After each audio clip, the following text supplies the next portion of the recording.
I'm going to be buying junk food with food stamps and paying cash for vodka and beer and things not covered with food stamps later. And oh yeah, thanks for paying for it.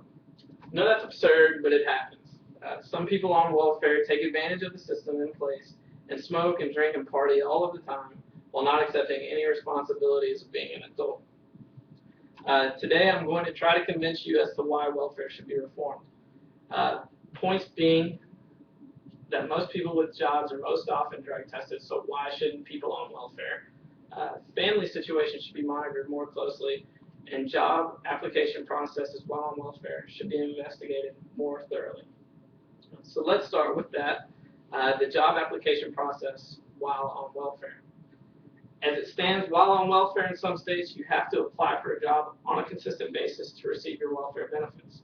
First reason this is flawed is you can apply for any job, just about. You don't have to even be qualified as long as you apply. If the job you're applying for is way over your previous pay grade, it still doesn't matter. As long as you apply, you receive your benefits. It just doesn't add up, right?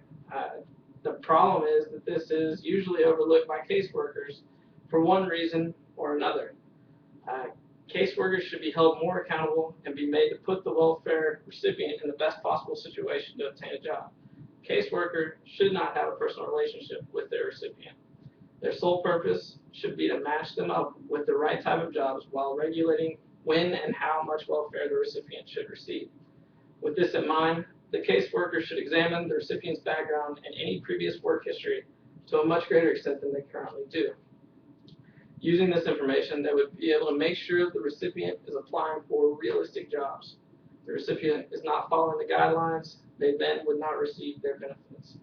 But the caseworker's job should not end there. They should do even more digging into the recipient's life to find out their current family or living situation. Obviously, a person with children in between jobs is going to need money to provide for their loved ones. But too often, this reasoning is taken advantage of by the welfare recipient. Sometimes the female recipient has more children to obtain more money per check. The caseworker should know how many children the recipient has with how many men or women upon application. With this in mind, the recipient should also be held responsible for how many children are brought into the world after the initial application and receive a smaller percentage, maybe a much smaller percentage, to instill some sort of responsibility and not encourage more children to be had. Along with this, recipients' living situation should be monitored more thoroughly.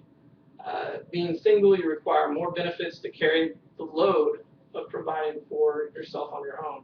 Caseworkers should dive into the living situation more deeply to be able to recognize when two single parents receiving single status benefits are living together, but never get married to continue receiving more funds.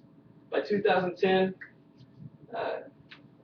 things had blown up 87% to $650 million for the cost of welfare. Through the more thorough examination, these types of things can't come to a halt, and welfare would stop being more expensive than anticipated. Obviously, it's twice as much. Drugs are bad when misused. It goes for any type of drug, whether it be designer, natural, or prescription. All are harmful when misused, and you can't get a job whenever you're on them. I personally have been drug tested more than once for jobs. Is it odd and uncomfortable? Yeah, but I do it so I can have a part-time job and provide for myself in the short term. If I'm following the laws and making less than any random person on fat or welfare checks, why aren't they drug tested? Many states are beginning to institute this new law where drug testing is required for welfare so as to cut government spending. This law would certainly do that. The number of welfare recipients would go down, and also the rate of spending would slow down for the government. It needs to happen throughout the United States just to make sure that government and taxpayer dollars are not being spent on illegal things. Through investigation, close monitoring, and drug testing, I believe that many problems people have with the welfare system and stereotypes of those on welfare would fade away. When it is absolutely necessary, welfare is a great tool for practice in our nation, but the abuse of the welfare system has to stop now and be reformed.